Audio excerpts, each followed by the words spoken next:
One of the very first lessons I learned in my grief journey is the fact that everybody grieves so differently and your grieving process is going to be extremely personal to you. So I've been hesitant to share the resources that have helped me along my grief journey because I don't want to push anyone into trying something before they're ready for it. Understand that I am now 6 months into my grief journey and it has taken me nearly 5 months to even begin to start looking at some of these options. There are very, very many resources that I am fully aware of and intend on using in the future, but I am just not ready for anytime soon. So take these tips with a grain of salt, but if you're grieving and are looking for some tools or resources, these are some things that have helped me in my grief journey so far. Podcasts are one of the things that have really helped me feel less alone, and if you're someone like me who looks for like science-backed answers, I have loved the Huberman Lab, specifically this podcast, The Science and Process of Healing from Grief. It goes into the details of what like physically happens to the human brain when you're processing the loss of somebody. I think there's a lot of times in grief where you think to yourself like, I'm going fucking crazy,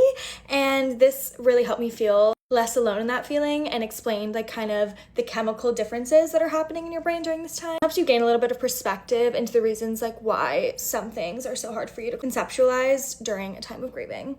I think Dr. Huberman is amazing, and I know he has a lot of other episodes on grief, so I do plan on listening to more in the future. Another podcaster that I know and love is Jay Shetty, and this specific episode, he had John Edward on his podcast. He's a very well-known medium. He dives more into the narrative of energies. His idea of what happens when somebody passes is recounts a lot of stories of clients that have come to him, trying to connect with their loved ones that have passed. Something that's been hard for me is like thinking about where my dad is now and hoping that he's finding comfort and happiness wherever he is, and this specific episode really helped me a lot with that idea. Next one is a book. It was actually the first piece of information I ever like listened to or read in my grief journey. It was recommended to me by a friend of mine, and it is the book called Signs by Laura Lynn Jackson. I do think I need to reread this book in like a few months. I do think I read it a little bit too early on into my grief journey, but if you are someone who is looking for signs from your loved one that has passed and maybe struggling to feel like they're still with you, this is just a very,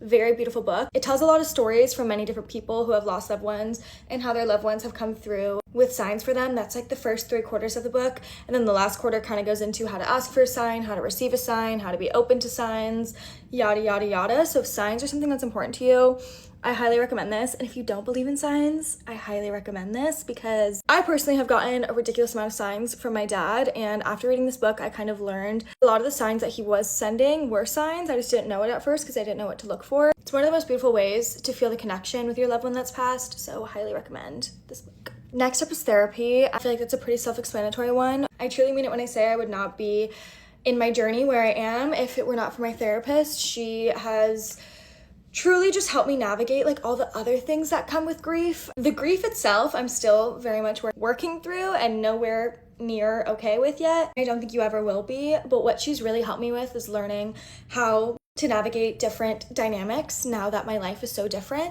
friendship dynamics, different family dynamics. I'm a very different person now, and that's just a matter of fact. So I have really appreciated having her input, learning how to navigate and live with this new version of who I am now. And last but not least, I keep a journal where I strictly write letters to my dad whenever I feel like there's like a new piece of information or a new life update, good, bad, ugly, or just like I just miss him and I want to recount a funny story or just tell him that I miss him. I will write in the journal. It's the only thing that goes in that journal. I have a separate personal journal and I have my dad's journal, and it's one of the hardest practices that I do. It is a very emotional, hard thing to do. However, I truly do feel like he's listening. If you're someone who struggles with verbalizing and like physically speaking out loud to somebody that you can't tell is right in front of you, which personally is something that's difficult for me, I find that writing it down is so helpful. Every time I write in my journal, there's always a sign coming quickly after. So something tells me he can read the words I'm writing. He's keeping up with all the drama of my life. So